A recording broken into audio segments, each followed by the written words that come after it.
जय माता की भक्तजनों, नवरात्रि पर देवी माँ की नौमी तिथि पर उपासना का विशेष महत्व होता है। नौमी तिथि के दिन माँ सिद्धिदात्री की पूजा अर्चना की जाती है। माँ सिद्धिदात्री को सिद्धि और मोक्ष की देवी माना जाता है। मान्यता है कि माँ दुर्गा के इस स्वरूप की पूजा करने से भक्त को यश, बल और धन की प्राप्ति होती है। सिद्धिदात्री माता की कथा। माँ दुर्गा जी की नौवीं शक्ति का नाम सिद्धिदात्री है। ये सभी प्रकार की सिद्धियों को देने वाली है। नवरात्रि पूजन के 9वें दिन इनकी उपासना की जाती है। इस दिन शास्त्रीय विधि विधान और पूर्ण निष्ठा के साथ साधना करने वाले साधक को सभी सिद्धियों की प्राप्ति हो जाती है। सृष्टि में कुछ भी उसके लिए अगम्य नहीं रह जाता। ब्रह्मांड पर पूर्ण विजय प्राप्त करने की सामर्थ्य उसमें आ जाती है। माँ सिद्धिदात्री भक्तों और साधकों को सभी सिद्धियां प्रदान करने वाली है। देवी पुराण के अनुसार भगवान शिव ने इनकी कृपा से ही सिद्धियों को प्राप्त किया था। इनकी अनुकंपा से ही भगवान शिव का आधा शरीर देवी का हुआ था।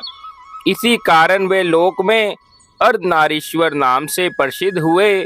माँ सिद्धिदात्री 4 भुजाओं वाली है। इनका वाहन सिंह है।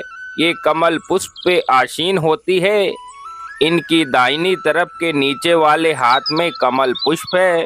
प्रत्येक मनुष्य का यह कर्तव्य है कि माँ सिद्धिदात्री की कृपा प्राप्त करने का निरंतर प्रयत्न करें, उनकी आराधना की ओर अग्रसर हों। इनकी कृपा से अनंत दुख रूप संसार से निर्लिप्त रहकर सारे सुखों को भोग करता हुआ वह मोक्ष को प्राप्त करता है। 9 दुर्गाओं में माँ सिद्धिदात्री अंतिम है। अन्य 8 दुर्गाओं की पूजा उपासना शास्त्रीय विधि विधान के अनुसार करते हुए भक्त दुर्गा पूजा के 9वें दिन इनकी उपासना में प्रवृत्त होते हैं। इन सिद्धिदात्री माँ की उपासना पूर्ण कर लेने के पश्चात भक्तों और साधकों की लौकिक पारलौकिक सभी प्रकार की कामनाओं की पूर्ति हो जाती है। सिद्धिदात्री माँ के कृपा पात्र भक्त के भीतर कोई भी ऐसी कामना शेष नहीं बचती जिसे वह पूर्ण करना चाहे। वह सभी संसारिक इच्छाओं आवश्यकताओं से ऊपर उठकर मानसिक रूप से माँ भगवती के दिव्य लोकों में विचरण करता हुआ उनकी कृपा का रस पीयूष का निरंतर पान करता हुआ विषय भोग शून्य हो जाता है। माँ भगवती का परम सानिध्य ही उसका सर्वस्व होता है। इस परम पद को पाने के बाद उसे अन्य किसी भी वस्तु की आवश्यकता नहीं रह जाती।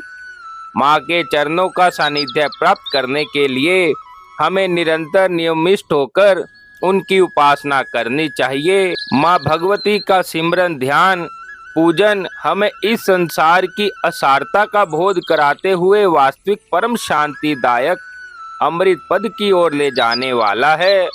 माँ सिद्धिदात्री की पूजा विधि। सबसे पहले माँ की तस्वीर या मूर्ति रखें, फिर माँ की आरती और हवन को करना चाहिए। हवन करते समय व्यक्ति को सभी देवी देवताओं की पूजा करनी चाहिए, फिर माँ का नाम लेना चाहिए। इस दौरान दुर्गा सप्तशती के सभी श्लोक मंत्र पढ़ने चाहिए तथा इन मंत्रों के साथ ही आहुति दें।